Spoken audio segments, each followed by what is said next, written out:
FearScape Media Network, exploring the unknown, one podcast at a time.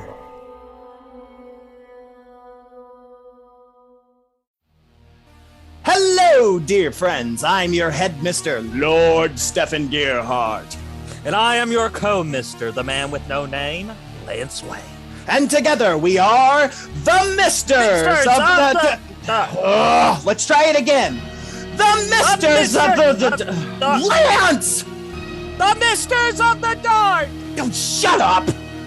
Whatever. Join us wherever you stream your favorite podcasts or go to mistersofthedark.com, where we'll be discussing all things horror, from films and books to everything in betweensies. We also have the occasional victim.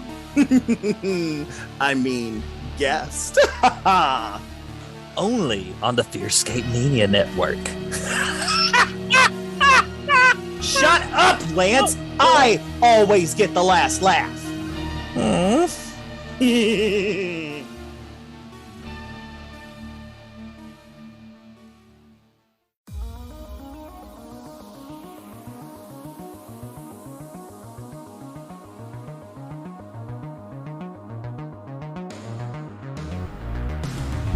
There are phenomena that exist all around us.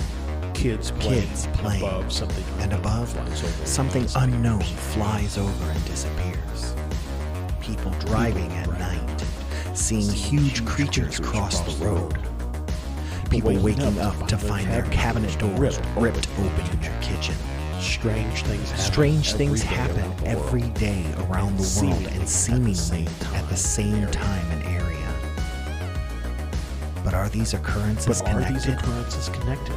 This is what we are here to explore and are trying to understand. Join us on our journey to uncover what we call the Convergence Enigma. Welcome back, ladies and gentlemen, to the Convergence Enigma with Josh and Stefan. I am your host that's sitting at the end of that title, Stefan Gearhart. And I am joined, as always, by the man that will apparently live in infamy before me on the title, Mr. Josh Rutledge. How are you, sir? Yeah, I don't know if I want to live in infamy. Think of all the things that live in infamy. I don't know that I want to be in that group. Yeah, I'd rather live in Fanta, like orange Fanta specifically, because I bet you it would be tasty and the bubblies would feel good. I bet you, like, you could probably do some sort of a burial in Fanta. Like, you know, maybe, when I was a kid, I used to dream. I love Coca-Cola, obviously. And I used to dream of having a pool full of Coca-Cola that I would swim in and drink while I swam, because we didn't get it very often, but it was my favorite. I mean, I like certain drinks as well. And I can imagine having a pool to drink from, but I don't know that I want to swim and then drink what I swam in. Hey, you do you, bro. I'm going to do me. Okay. But yeah, anyways, Josh, we got a really, really fun show tonight. Again, if you guys are tuning in and wondering what's going on, just a reminder, we switched gears and evolved the show. The show is no longer FearScape Paranormal Podcast. We are now the Convergence Enigma, focusing on all of those paranormal and high strangest things and how they all just kind of converge together and are possibly one and the same. That is what we are on the path and have been for quite some time, and we are trying to figure that out. Yeah. You can always go to theconvergenceenigma.com for more information. But like I said, great show tonight. We've got another guest alum on the show tonight. We had, Jeremy McGowan on last week. We've got author Jim Schmidt, author of that really crazy good book, The Way of Existence. We've got him on tonight to we're doing some seeking answers again. We're looking into dimensional shifts with our friend Jim Schmidt. We brought him on because, if you've read his book, you know all about them dimensional shifts, bro. If you remember back to the interview when we first had Jim on, his first book is about a past life regression, and so each book will be about different past life regressions that he's had, what better explanation is there than shifting dimensions, as he kind of, in the first book he talked about kind of like these layers of worlds, with the physical world, the world that everybody that we exist in right now being the bottom layer. So it's, the dimensional shifts. So yeah, it ought to be a really good conversation. I mean, as we have talked about many times, not just on here, but on our YouTube show, Astral Stew, which last week we dropped a new episode, which you should absolutely check out, talking about astral love and alien love and just all the fun Valentine's Day, February type stuff. But we get deep into it, man. Like we talk about hybridization and like basically Stockholm syndrome within that. Yeah. So that's super interesting. And, you could find that at our YouTube channel, just youtube.com/FearScape Media. Look for Astral Stew playlist and check that out. And good news, Josh, we are going to be premiering March 1st, the Astral Stew podcast. Now, don't get excited. These aren't two different things. But, we've been asked by a number of YouTube watchers and a lot of our listeners if we could go ahead and make those into audio and make those into podcast episodes. So we have gone and done that. And so all 14 episodes that are available right now on YouTube will also be available on Anchor and Spotify, as well as fearscapemedia.com, available as a podcast. Yep. So you'll definitely want to check that out. We're finally helping Santosh get a podcast out there. You know what I'm saying? Yeah. Man, his voice needs heard. Teamwork makes the dream work. Teamwork does make the dream work. No, you guys, I know you guys love Santosh as much as we do, and this is just another thing to do. That way you can listen to Astral Stew while you're doing busy driving or whatever. That way, you can't always look at stuff, and not everybody can afford YouTube Premium. That's all I'm saying. That's all I'm saying. So, but anyways, like I said, we got dimensional shifts. We talk about that a lot on Astral Stew and here. So be interesting to see. Also, sneak peek. I've heard that Jim Schmidt is working on a new book. So that's kind of interesting. I'll be super pumped whenever that comes out, man. Cannot wait. Anyways, Josh, let's get moving on to our, as always, our premiere segment of the week as usual, which is Psychic Word of the Week. And now, the psychic word of the week.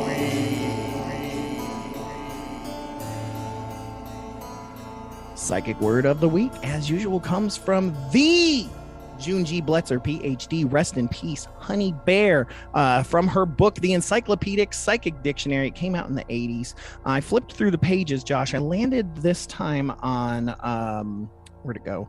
Page 519. And the first phrase, the first term that I saw when I looked down, and I'm like, this needed to be an 80s cartoon, is pyramid power. Pyramid power. Pyramid power. I'm pretty sure that's like at least one entire season of Ancient Aliens. That and a whole like season finale of Thundercats from Ra. Yeah. But pyramid power here comes from the Greek term for fire and near the center, which essentially fire in the center. I didn't know that that's a pyramid. That's interesting. Anyways, this says a special condensed energy found inside every pyramid, made according to the exact scale of the Great Pyramid at Giza. This energy follows the pattern or seed potential of the objects placed within it, bringing that person or object closer to its intended perfect state. Some items are enhanced and others are preserved when placed within the pyramid form. Pyramid must be aligned with one side to the true north. A special condensed energy is found about 1/3 the way from the bottom that makes changes in the animate or inanimate things when placed within the pyramid. Energy also emits from the apex of the pyramid. Material from which it is made is insignificant as long as it is to exact scale. A framework construction works as well as a solid form. Length of time articles should be kept under the pyramid or on top is still in the experimental state. Oh man, Junji Bletzer, why did you have to pass away? Because I want to know if it's still in the experimental state.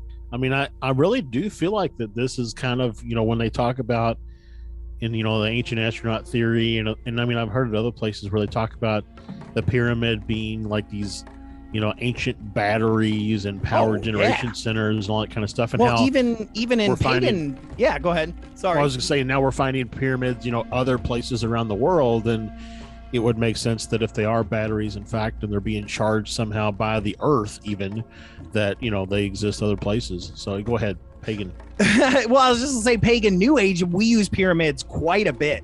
If you ever go to any like New Agey or pagan stone shop or not jewels, what's the other word? Gemstone store, crystals or whatnot, you'll find a lot of them cut and carved into pyramids, into the exact scale of the Great Pyramid, because they are meant to be powerful. I know Santosh has a number of them. I've got one or two. And when we had Alan on a few weeks back, he talked about I think it was Alan doing some ritual where he sat under a copper pyramid. Yes. And then I think you even sent us, or maybe you or Santosh sent our little group a thing from TikTok that had doing some kind of weird thing underneath a copper pyramid. So yeah, I mean, why not? I mean, now June says that the material is insignificant, though I tend to disagree with that. But this was the 1980s when she wrote this, and maybe now we know better that quartz works really, really well, or copper apparently works really, really well. But yeah, very, very interesting pyramid power. But the one thing that's odd is that she says it's got to be the exact specifications to scale as the Great Pyramid, and I don't know that the pyramids we're finding around the world even now match those, but they're at least, I would say, similar. I wonder if it has to be, so the dimensions of the pyramid are mathematically they're within like a quarter of an inch, right? So right. I wonder if it's really not so much that all the dimensions are to scale, but they're just their preciseness is that high, right? Yeah, so, maybe, man. I don't know. It's all very interesting. That's so. For sure. Just all those people that break into houses to steal their copper piping, they're just making energy pyramids. That's all. Oh, they're doing. Dude, I mean, I wouldn't be mad at that. That would be super cool. I'd be like, take it. Just send me the video, man. I mean, that would be super rad. But anyways, yeah, thank you, June G. Bletzer. As usual, what would we do without you? That's for sure. But all right, Josh, let us get to our next segment, which is coming up here right before we get to Jim Schmidt to talk about dimensional shifts, which is, Josh, I got some weird, spooky news, man.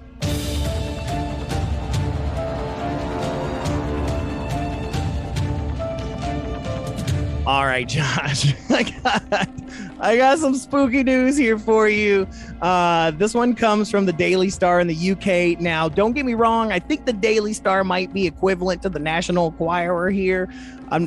Mostly because the headline here, which just simply states that alien lizards are ruling the planet, according to thousands of millennials. So, all the boomers are saying, well, they got their participation trophy. You shut up, alien lizard overlord.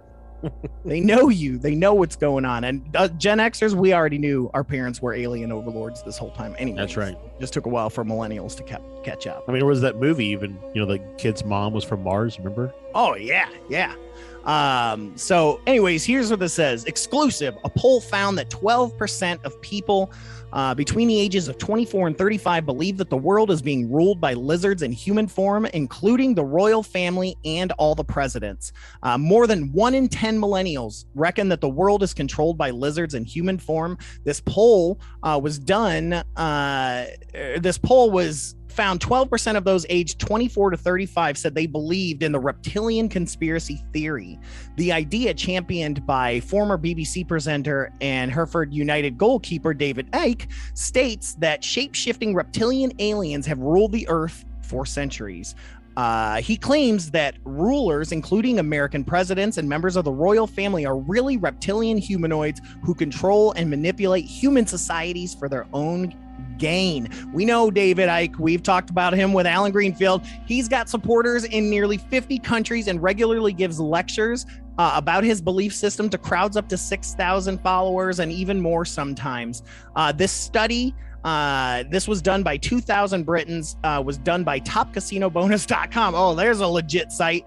And it found that the millennials were the age group that most likely believed that the world was controlled by alien lizards, which is interesting. You'd think the boomers, which oddly enough, 55 and older, were the next biggest group that were convinced by the idea. So, the one person they talked to, Andy Unsworth, who's 28. He said he was open to out there ideas. He said, although it sounds absolutely bonkers, that when you look at the world now, you could be forgiven for believing that we are being run by a bunch of lizards. I mean, the world is in turmoil, and our leaders just seem to get away with anything and everything. Look at Donald Trump. Look at Boris Johnson. The list goes on. And I gotta agree, man. It's crazy. Was that a Freudian slip there? Yeah, I think so. But no, what really makes me, I don't know. The idea that look at the world that's gone crazy. How does that relate to lizard people? Like, why not? I don't know, fish people or. Monkey one theory that I read once on lizard people was that they are the reason there's global warming. Is because they can't stand the cold, and so they need the world to get warmer and warmer and warmer, and that they are just getting the world ready for lizards to take over. So it's like that movie with The Arrival. Yeah. With with the aliens that trying to terraform or whatever. Mm-hmm. Yeah. Yep. I can see it. I can see it too, man. Anyways, yeah, craziness exists out there, whether it's crazy or not. We all say crazy, but then one day, like in V, Joe Biden's going to rip his face off and you're going to see a lizard underneath there and you're going to be like, well, the millennials were right. So anyways, Josh, if you are ready, I'm ready. Let's get talking dimensional shifts with Jim Schmidt.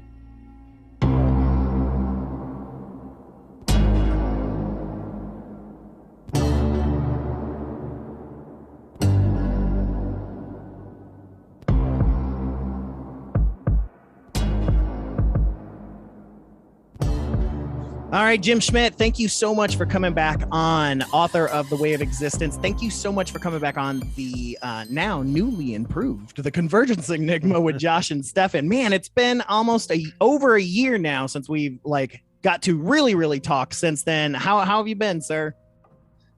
Busy, very busy. I wanted to have the second book done by now. It is close, but my employer, like so many others, is having trouble getting enough help, and I've been on 10-hour days for about over 3 months now, and the book was coming along nicely until then, and it was a delay, Oh yeah, we got to do to get through this, right? Yeah, well, everybody's been having to deal with delays, but I'll tell you what, some of these shows that had to get on delay because of COVID and things like that were well worth the wait, as I know this book will be as well.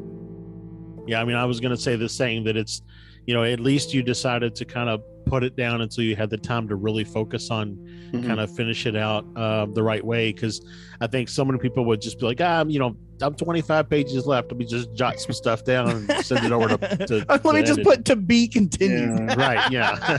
This is a part one book. So. It's a duology.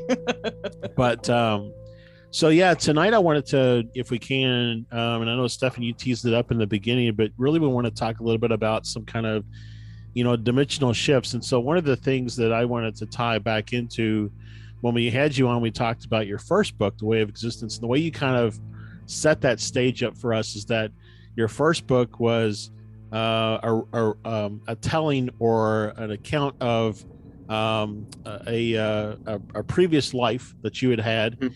And you kind of described it at the time of being like these layers of existence, between the realms or the worlds or whatever. And you could almost say that, between dimensions potentially as well. And so, yes, I think absolutely. It really ties into what you've got going on there in your books around those kind of dimensional shifts. And I got to say, Jim, your idea of those layers really changed our whole perspective on how we view a lot of stuff. Still to this day, it's something that we talk about, and it's changed how we view those ideas. Great.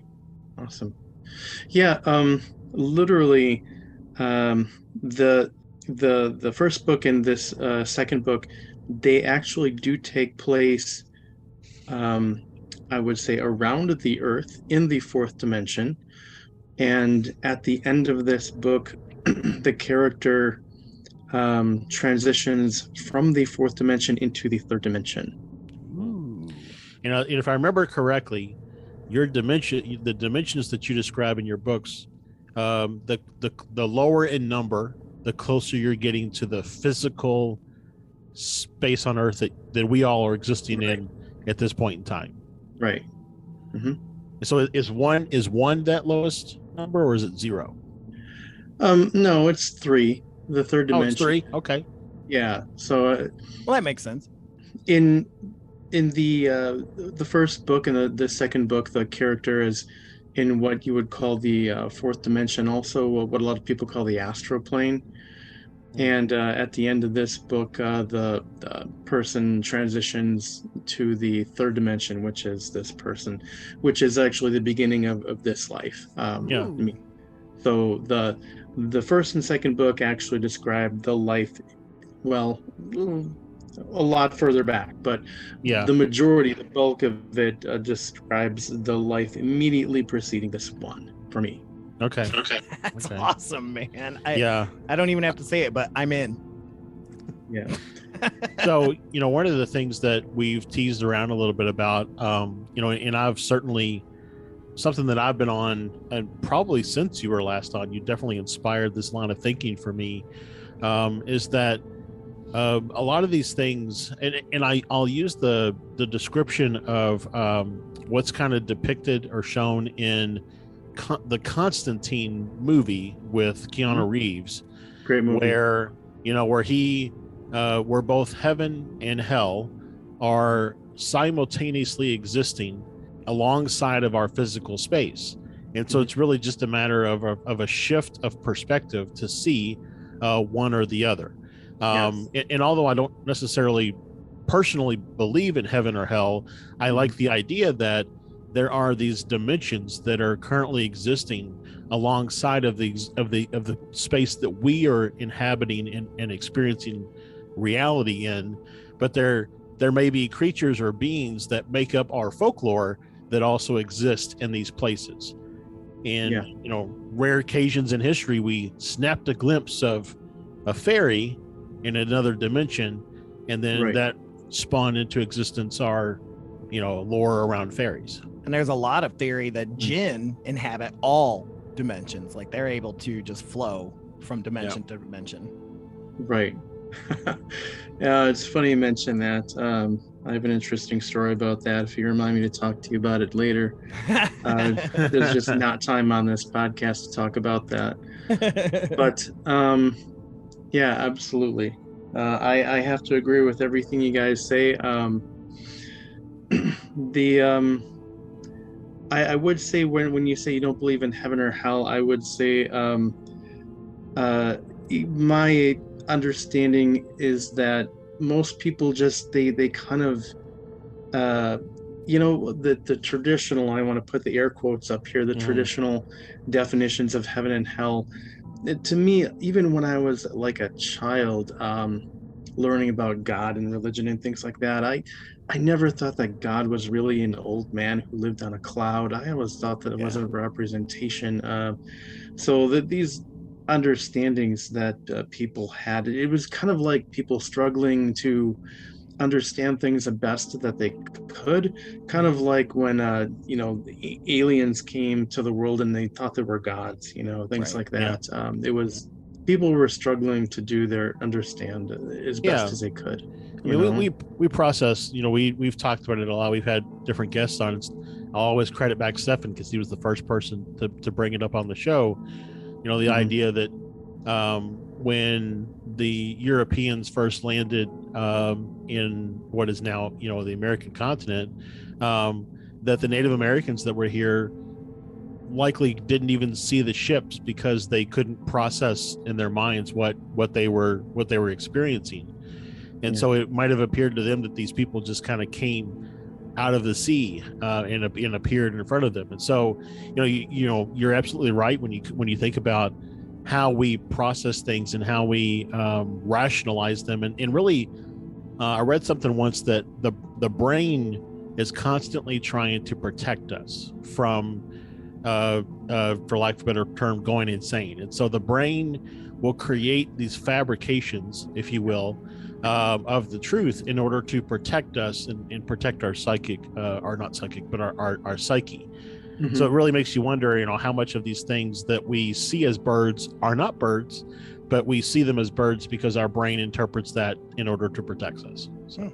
Very interesting. Yeah. I didn't even, that's a new one for me, Josh. You even think that the birds could just be fae or some sort of spirit entity or something along those lines. Yeah, you just never think about that. And yeah, that concept that I always talk about came from What the Bleep Do We Know, which is a really great old school documentary on quantum stuff and craziness. But yeah, and then the question comes, I mean, then you get even into weirder situations, right? If we start talking about multiple dimensions, right? If we start talking about alternate dimensions and all these things, like, are there then, if we look at just the 7-layered dimension, right? And if we flip it this way, other than dimensions that are alternate of each of those dimensions, I just exploded my own mind. I'm sorry. Well, I think you get into a little bit of the the kind of multiverse theory there, and so it would imply that if we adopt multiverse as a viable theory, and if we adopt that there are multiple dimensions, then that means there are multiple dimensions within each multiverse. Right. So or you've got vice like versa, multiverses in each dimension. Right. So yeah, it definitely becomes a mathematical problem very quickly. Yes. I will say that my experience goes back millions of years, several million years, over many dimensions and 2 different planets, and I consider my experience extremely limited. I know very, very little, and you're right. There are so many dimensions and so many, like things you're talking about. The amount of what's out there is tremendously huge. Well, and then how often? So the topic itself is dimensional shifts, right? So how often is that happening? How often is, let's just say, us as human beings here in this dimension, how often are we shifting dimensions, whether it be by accident or on purpose? The Mandela effect is super huge right now, because that's a big theory there, is that some of us have shifted, or the dimension shifted around us, depending on which group you're a part of. It's like, how often do we do that without even noticing, if the alternate dimension is so similar? I like there's a Hindu saying that says, we are controllers, but we are not the ultimate controllers. So we affect reality, absolutely, but there are greater powers than us who are controlling the big things. Okay, so yeah, you can have whatever you want for lunch tomorrow, but really big things, and I'm not gonna say that you can't change the world. One person can't change the world, because you can, but there are certain things where you just gotta let go and admit that there are powers greater than us. Yeah. So I read I can't remember what book it was, but I was reading a book and they were talking about how each individual person, when you have a thought or make a decision or are presented with a choice, that every time as an individual that happens, you shift dimensions. Everybody else that also has those things happen, they shift dimensions. So our reality is constantly shifting dimensions. It's just doing it in such a way that we don't recognize or understand that it's happening. I think, to me, that would be more like shifting the parallel worlds kind of aspect of it. Yeah. But dimensions is more like third, fourth, fifth, things like that.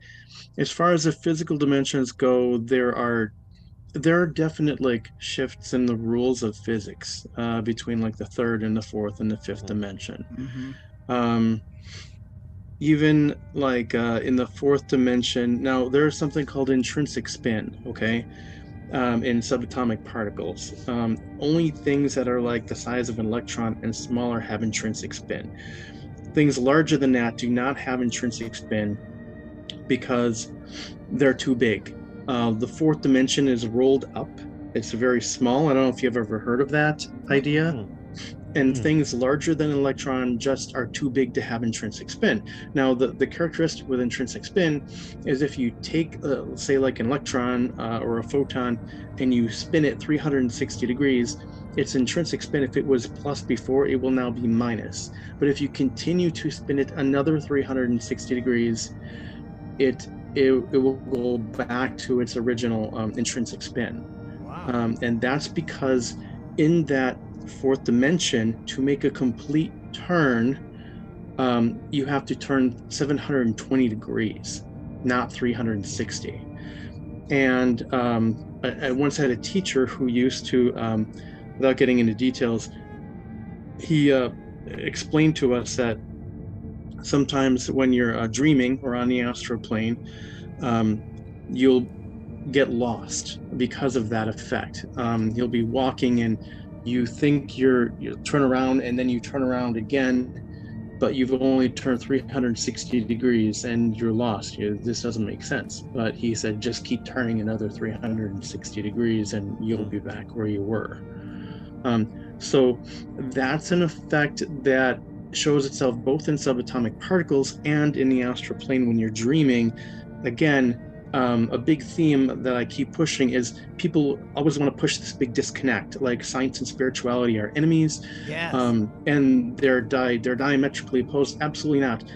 Here you see that the same phenomena occurs both in subatomic particles and both when you're astral projecting or dreaming, where you have and it makes sense to me that there would be more space, because I'm not sure if last time we talked about also on the astral plane or when you're dreaming, the present moment, the now moment, is wider than it is in the third dimension. It's wider in the fourth dimension. That's why people will dream about people who have recently passed or things that may soon happen, because that present moment is wider there than it is here.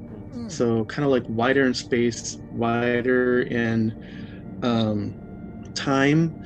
And then I'm not sure if we talked about this, but I do know that in certain Buddhist and Taoist sects, they say that halfway up through the fifth dimension, all boundaries between time and space disappear, and humans have consciousness that go up like halfway through the seventh dimension or something like that. I don't recall exactly what it is right now.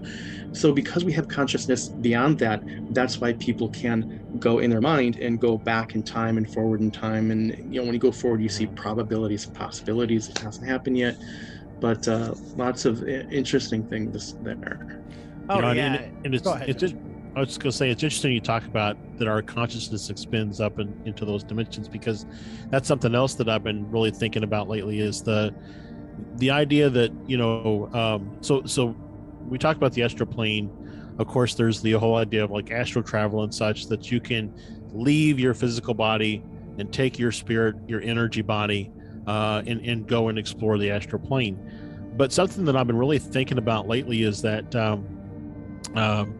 almost like a rod, if you will, that extends up from the person.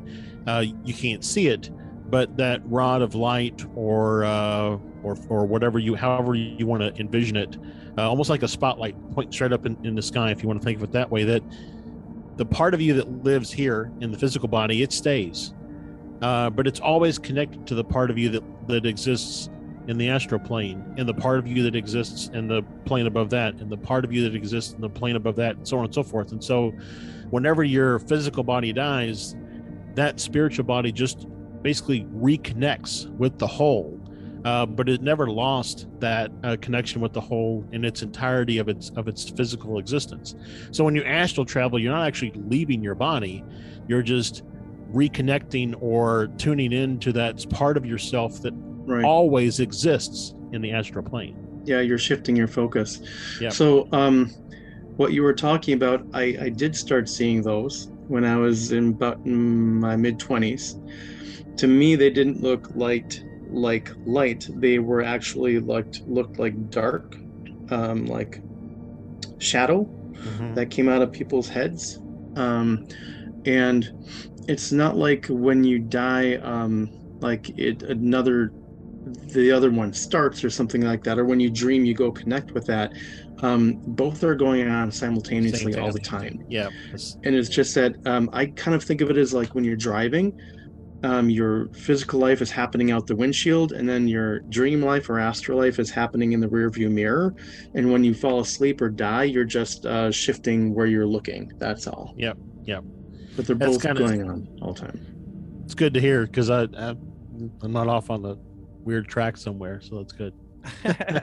What I was going to mention was, and I think, Josh, we actually talked about this a few weeks after Jim was on, because we, like every episode after he was on, we were just talking to people about this, was Madame Blavatsky's theory of 7 planes, and that egg-shaped kind of idea that she has, that, and within those are subplanes as well, especially in her first dimension, which is the physical plane of the solar system, which she believes, again, those are divided into 7 planes, the second being the astral, third being universal life, then cosmic energy, universal mind, universal soul, and then the auric egg. But what's interesting is when you get into her terrestrial planes, which is the ones within the first dimension, they're the ones that exist on Earth. I love, because she talks about the first subplane being objective, and it's really the plane of the senses. So it's really just this idea of how we sense and feel things.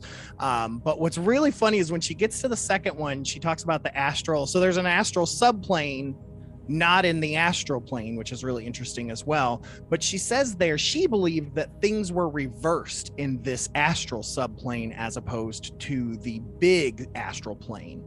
But yeah, Blavatsky and her theosophy and all that, it's just it's heavy and it's a lot, but it's really interesting. And I love that idea of the cosmic egg. Yeah, like I said before, there's a lot out there, and there's just so much. What you were talking about, I've read some of that. Me personally, I've experienced very, very little of that, so I can't really speak to it. I'm not familiar with it. But it does seem like it fits with what I've experienced so far. Yeah, and there was somebody that tied her subplanes to almost what a marriage should be, because the subplanes can be broken down into consciousnesses, like the terrestrial ones, the first one being sensuous, right? That's how we are within the first bit of our relationship with someone, and then it's instinctual. You're just doing what you feel like you need to do to keep that person and be with that person, and then it becomes this physiological thing. You're thinking and feeling, and it's the right thing to do, and then it becomes passion, and then it moves to a point where it's this mental thing, right? You're staying together because you need to, you're working on a relationship, you're all sorts of things like that, and then it moves to a spiritual place if you allow it to get there, because there's a reason that you're here together. And then the last one is I've never seen a term, they always just put X, because it's just what's beyond that, right? Maybe that's the afterlife, maybe, or whatever, that's what happens after the fact, if you stay together, I think, in the next life. I don't know, it's just there's just, like you said, there's so much theory out there, not just in science fiction, not just in comic books, which is where I get a lot of mine from, but in a lot of the new age theory that's out there, from experiences like yours. Yeah, it's interesting you were talking about that. In the books, I actually do, in the first and second book, there are several different people that I'm talking about.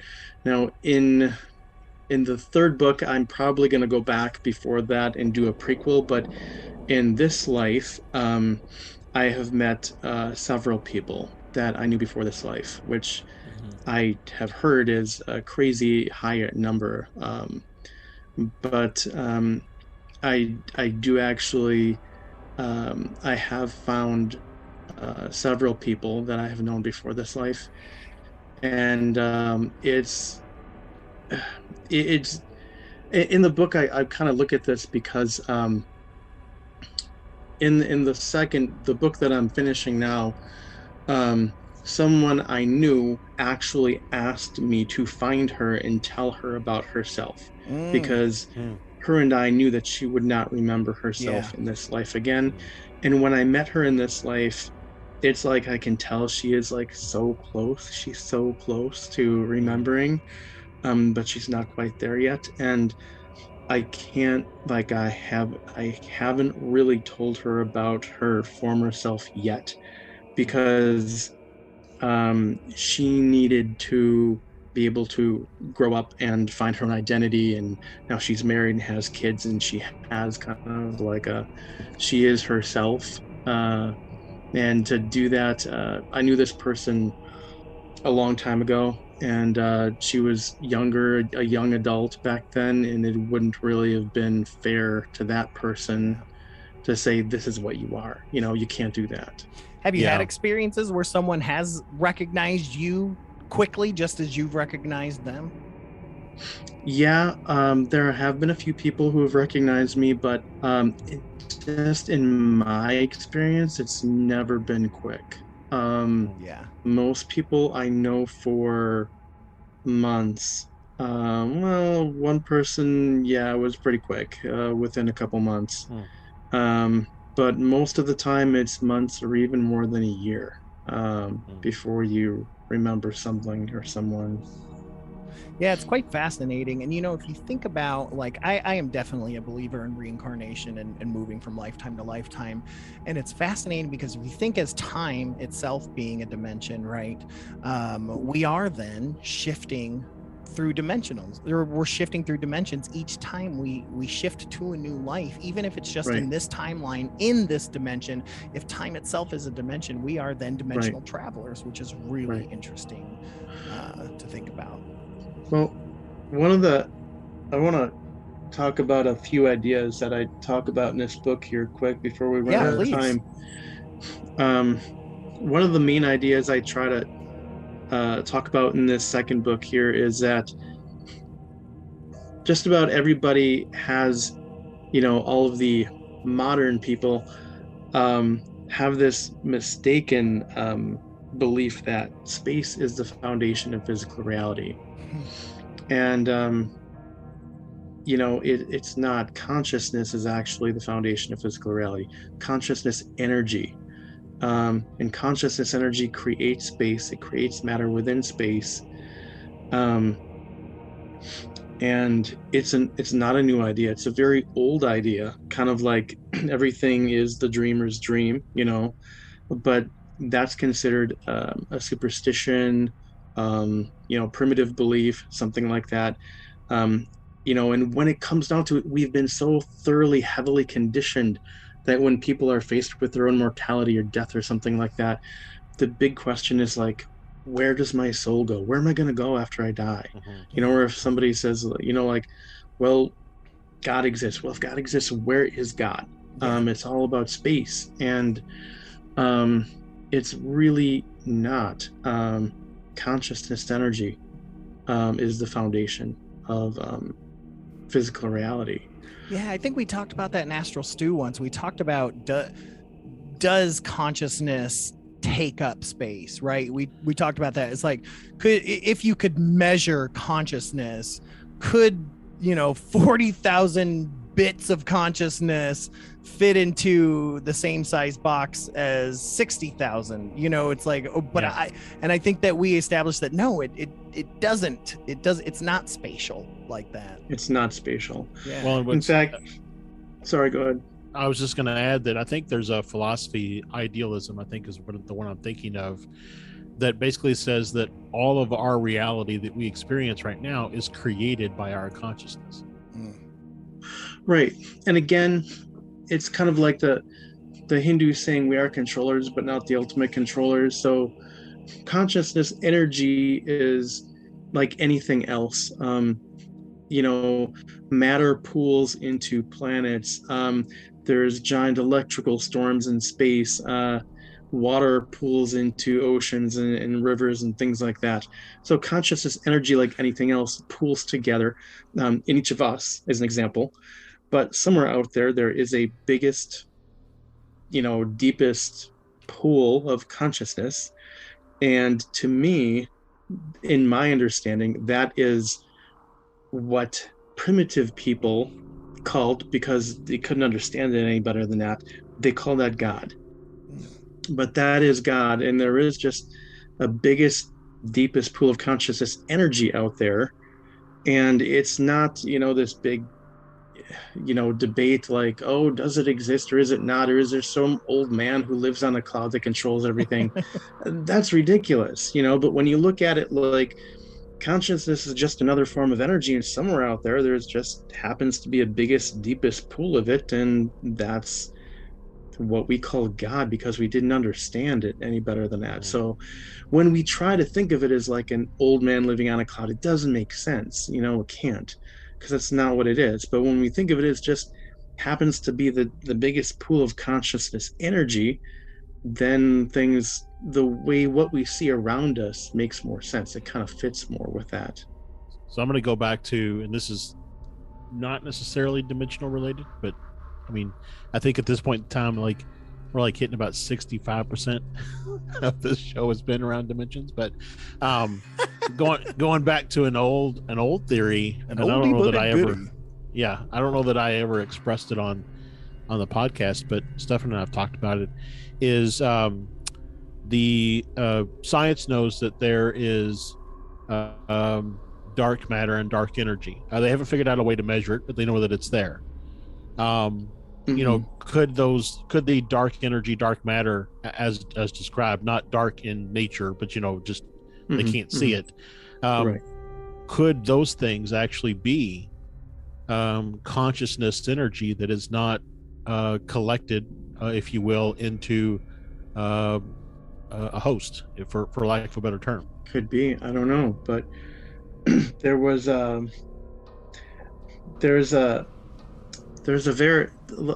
another thing too is, I was talking before about how people kind of like to divide all this out, and again, when we look at science and we're kind of measuring things in physicality and things like that, we kind of exclude our own consciousness and things like that. But there's a Veritasium video. I'm sure you guys are familiar with Veritasium. Okay. And it says the title of the video is "Math Has a Fatal Flaw," and it talks about how at the center of every system of mathematics there's a hole, and he mentions a few times in the video that the problem is always self-reference, and he talks about all of this stuff on, and because these mathematicians, these scientists, are not looking for this, because it doesn't fit their confirmation bias, they just ignore what math has been telling us for, and the math has been there for hundreds of years, and quantum math has been there for at least 100 years. And he says it several times in the video. It says the problem is always self-reference, and self-reference does not equal consciousness, but self-reference is a representation of consciousness, because self-reference requires that the thing must know about itself as part of the system. So that is kind of like a basic, simple representation of self-awareness and consciousness. So all of our systems of math have been telling us for hundreds of years that consciousness is the foundation of reality. And he talks about too then that you can always fix the problems of self-reference by tweaking the rules of your mathematics system a little bit, and it kind of fixes it temporarily, but then consciousness has to jump in there again and fix it again. So it's telling us not only that consciousness is a foundation of physical reality, but that consciousness keeps it going. It keeps the big clockwork ticking. Without consciousness, it wouldn't work. It would crash. And if you look at the delicate physics of the universe, it's amazing that it keeps going. And So this is right. Go ahead, finish your thought. It was just kind of like like I was saying, that this answer has been staring us in the face for hundreds of years, but people just don't see it that way because it's not the answer they're looking for. Amen. What I was going to say is it's interesting. Well, when we sent out the Voyager, satellite that's now left our solar system, and it has that gold disc on it, right? That if it encounters any intelligent life, they can use to find us and know about us. And it's interesting that on that gold disc, one of the commonalities, or what thought to be the universal language, if you will, is math. Right. But it really makes you, what you just said really makes you think if really math is just the expression that we use for expressing the consciousness, really, and so math is just the tip of the iceberg, if you will, in the matters of expression. To extraterrestrial life or more intelligent life, perhaps, math to them would be like babies cooing to us. It's that basic level of communication, but really there's something much more deep than that. Well, and again too, if you look at it, the point that I want to get across to people, because I think last time, I'm not sure, in my first book, one of the big messages I was trying to get out to people is that so many people are waiting for proof of, does God exist or not? Does an afterlife exist or not? And if you look at, again, quantum experiments, it's a choice. But the thing is, because we're in a complicated situation right now, we'll just leave it at that for now. We don't have time to go into it. You have to actively choose to begin your spiritual journey. Because if you just say, well, I'm going to wait until there's proof one way or the other, and you never do, then the default choice is that you don't go on. I mean, you don't cease to exist immediately, but you go down that path, and it becomes really pretty difficult to change that course after this life. And in this book, one of the big points I want to try to get across is that, so consciousness, if it is the foundation of physical reality, when you die, you don't have to sit there and think, where am I going? If consciousness is the foundation of all reality, then you're already there. You're already within the Creator. You don't have to worry about, am I good enough to go to the good place? Am I going to go to a bad place or anything like that? You've always been within the Creator, always, and you don't have to worry about, you're going this place or that place or anything like that. It's just the place. The place, yeah. You're already there. The place. So, well, Jim, I know we've got about 4 or 5 minutes left. I wanted to give maybe some folks some opportunities to find out, where can they get the first book? Do you have anything that they can, check on the progress of the second book, or get alerted if, when the second book drops or anything like that? And then anything else that you want to let people know? Yeah, I do have a website called, I abbreviated it. I'm not going to make you type out the Way of Existence. It's called TWOEbooks.com, for the Way of Existence, TWOEbooks with an S.com.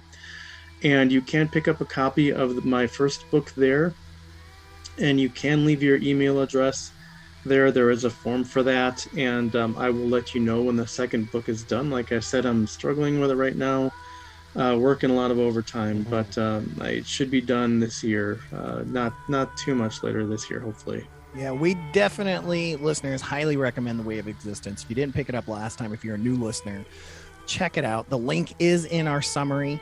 Whether you're on YouTube or even Spotify, the link is clickable, so you can check out that link to get to that website and check that out, man. So good. Yeah, it really, it really did. Even right now, I can recall parts of the book that just, really resonated with me and kind of incorporated it into kind of my own spiritual journey over the last year or so. Yeah, I can honestly say that interview and that book definitely was one of the ones that really started pushing us on our journey to lead to the Convergence Enigma, because it, like I said, it really changed the way we thought about stuff. Great. I still remember us talking about the different layers and how you pierce those layers and just all these different things, and it's just what a great piece of work, Jim, that is just and even just from a standpoint of reading a cool novel, like it in itself is just really well done. I really just enjoy it, like just as a person who loves kind of sci-fi and things like that. It just is great. But knowing that there's all this real truth and theory behind it, makes it even better. Some of my favorite books, nonfiction books, are written as fiction books. I'm an actor. An Actor Prepares by Stanislavski. He wrote as a fiction. He teaches all these lessons. He does all these things through this realm of this real experience he had, but he puts it in the hands of other people and stuff like that. But I love this. Not to say that this is fiction, because I don't believe so, but it's like just through a story, you get to learn all of these incredible theories and ideas, and it's just absolutely fascinating. And I'm so thankful for you to have shared that with everyone. Yeah. One thing that if we have a couple minutes here, I want to leave with you real quick. If you guys are interested in shifting dimensions, and we're talking about like the courses of people's lives and things like that, I have read in the Lotus Sutra. I don't know if you guys have ever read the Lotus Sutra. Yes, sir. Okay. In there, what I will call our Buddha, the Buddha that we had 1500 years ago, is talking to Maitreya, the Buddha who will be here in about 5,000 years. And he calls him a seeker of profit and fame, and says that to show the earth what Buddhism really should be, he's going to get to the earth before him, and so he can set a good example. Okay. And he did this by taking a shortcut through space and time and dimensions. And the way he did this was not with like technology or anything like that. It was by the simple choices that he made. And there are lots of collections of writings that are called Jataka tales, where the Buddha lives and dies over and over again, helping people. And he helps them in many simple ways. But I remember one that stood out to me, and this person, skipping the whole story and everything, he says, "What is your point? What are you trying to do?" And he said, "I'm trying to help all living beings find their way to heaven." And by doing that, he took that was it, not technology, not a meditative state, not some super secret, by just living, trying to help beings find their way to heaven. And of course the virtue energies, which Taoism talks about a lot, he was able to take it just this massive shortcut through space and time and dimensions and get here 6,500 years before Maitreya will. Wow. It's amazing. Wow. Well, thank you very much, Jim Schmidt, the author of The Way of Existence, an all-around smart guy. Thank you, Jim. And obviously, please, when the second book comes out, we'd love to talk about it. We'd love to have you back on. It is always a pleasure to have you on, sir. Great. Thank you.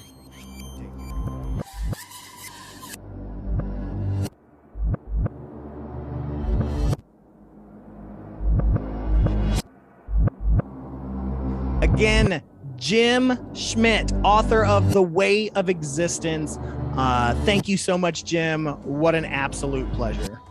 Yeah, I mean, it really is. Every time, well, it's like it's the second time, but every time we've had him on, it's really given me a lot of food for thought. I'll go off and stew on this a little while. Oh, I know. And like I see you there with your Astral Stew joke. Yeah. But we barely hit the tip of the iceberg with Jim. And so be on the lookout. Yeah. If Jim isn't just back here on the Convergence Enigma, he may pop up an Astral Stew. We may bring back FearScape Unhinged just to have just go at it with Jim for 2 hours. You never know, man. Like Josh and I, we are nutso, man. We are absolutely nutso. We're certified. Anyways, I gotta say this before we get out of here, Josh. You have been getting some amazing new t-shirts for our FearScape Media store. Guys, you have no idea the coolness that is there. You can go to fearscapemedia.com/store. There you can check out all the cool t-shirts and mugs and all the stuff, as well as getting your favorite shows on the FearScape Media Network. Get all that stuff as well. But yeah, I mean, there's a couple, just a couple drops that have put up recently. I've got an alien in a Bigfoot costume t-shirt. I've got a zombie Bigfoot t-shirt.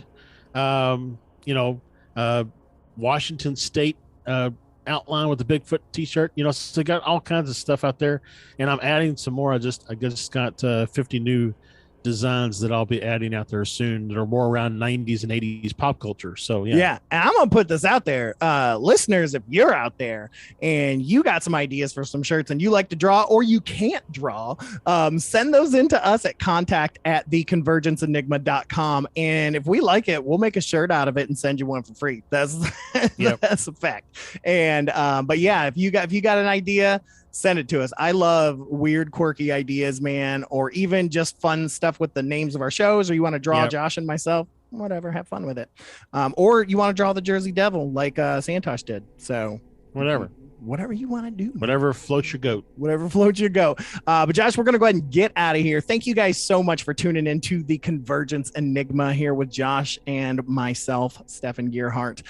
Thank you guys. As always, make sure to check out the rest of all the shows at the FearScape Media Network at fearscapemedia.com. And until then, this is Stefan reminding you to keep your eyes on the skies. And this has been Josh. The truth is now. And don't forget, folks, keep searching and keep questioning. Good night, everybody. Good night.